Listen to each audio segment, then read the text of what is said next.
Speaking, है ना। तो स्टेप 3 में हमें पॉइंटों को रिलैक्स करना होता है कि जो भी है पूरे शरीर को उसको रिलैक्सेशन महसूस हो, आराम की स्थिति में आ जाए। तो रिलैक्सेशन के कुछ रूल्स हैं, आप इन रूल को फॉलो कर सकते हैं। जैसे पहला रूल है toe rotation, clockwise anti clockwise हमें टो को घुमाना होता है, पैरों को इस तरह से पकड़ के क्लॉकवाइज और एंटी क्लॉकवाइज मूवमेंट देना है। तो इसका है ये है टो रोटेशन आपका, लेकिन ग्रिप ये अच्छे से रहे तभी टो का रोटेशन हो पाएगा। 5 बार क्लॉकवाइज, 5 बार एंटी क्लॉकवाइज। फिर आगे हम देखेंगे कि thumb walk of the toe. तो टो के ऊपर आप वॉक कर सकते हैं, कैसे? थंब से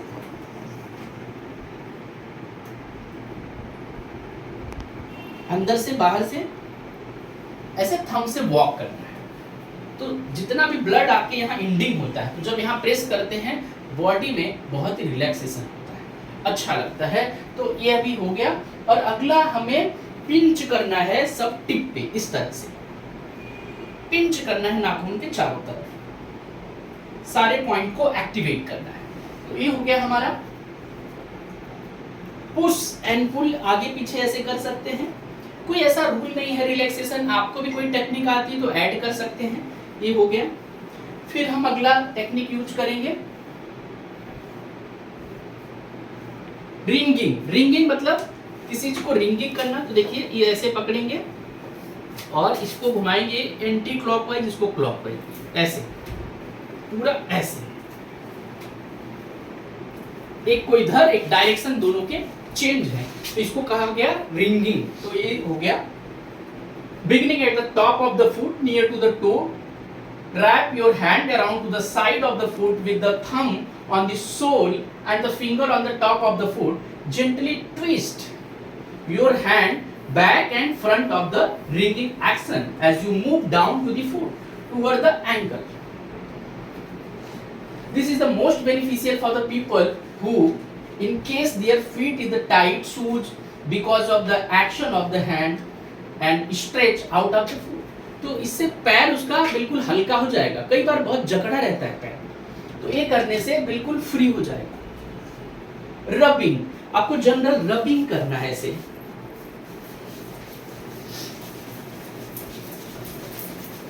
ये हो गया हमारा रबिंग। अगला स्टेप हमारा होता है इस तरह से रबिंग कर सकते हैं। रबिंग एंकल, एंकल को रब करें ऐसे।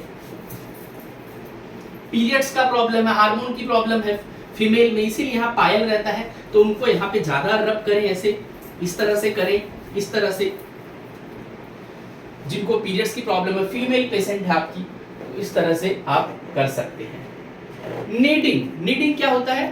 ऐसे गूंथना। तो आप ऐसे बनाएंगे, रिंग नहीं रहनी चाहिए, और फिर इस तरह से पूरे तलवे में जैसे आटा गूंथते हैं, इस तरह से आपको पैर को प्रेशर देना है। That is kneading. Place one hand across the top of the foot and place the hand first to the other hand on the sole of the foot, pressing both hand into the feet. Make the circular movement with the both hand over the entire foot. तो आपके पूरे पैर को cover करना है, ऐसा नहीं कि केवल ऊपर कर दिया। Twist of the spine, spine को ट्विस्ट इस तरह से, ये पूरा स्पाइन का पॉइंट है, इसको भी ट्विस्ट करना है, हाथ से रब करना है आगे पीछे। इसका इससे भी बहुत रिलैक्सेशन आता है, इस तरह से ट्विस्ट करना है। अब अगला है कि thumb walking on the spine. तो थंब से वॉक करना है ना, थंब वॉक स्पाइन के ऊपर, इससे पूरा रिलैक्स हो जाएगी बॉडी अगर आप स्पाइन के ऊपर किए। स्ट्रेचिंग, आपको स्ट्रेच करना है, पैर को बाहर की तरफ खींचना है, इस तरह से स्ट्रेच करना है। फिर अगला मिल्किंग स्ट्रॉ, इस तरह से